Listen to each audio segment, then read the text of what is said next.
চাওক মই কাৰো বিৰুদ্ধে ব্যৱস্থা লোৱাৰ পক্ষপাতী নহয় মোৰ কথাটো হ'ল যে সাংবাদিকতাটো এটা পবিত্ৰ বৃত্তি ইয়াৰ লগত মিক্স হ'ব নালাগে ইমানে কথা বাকিটো একো কথা নাই যদি আমি সকলোৱে নিজৰ নিজৰ দায়িত্ব পালন কৰোঁ মোৰ বিৰুদ্ধে আজিৰ পৰা লিখা নহয় 2001 চনত মই মন্ত্ৰী হোৱা দিনাৰ পৰাই মোৰ বিৰুদ্ধে লিখি আছে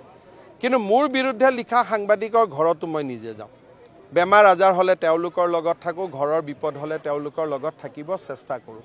কিন্তু যদি সাংবাদিক হৈ মই সাংবাদিকতাৰ বাহিৰৰ কাম কৰোঁ তেতিয়াহ'লেতো আইন সকলোৰে সমান মই যদি আজি মুখ্যমন্ত্ৰী হৈ কাবাৰ মাটি দখল কৰিব যাওঁ মোকোতো এৰেষ্ট কৰিব না পুলিচে গতিকে আইন সকলোৰে ক্ষেত্ৰত সমান কিন্তু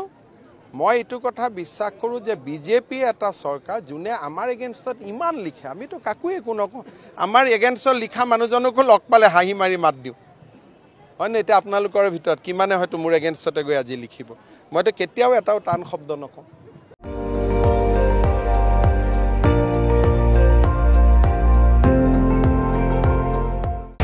আপুনি চাই আছে ND24 সৰ্বশ্ৰেষ্ঠ নহয় সৰ্বোত্তমৰ দৌৰ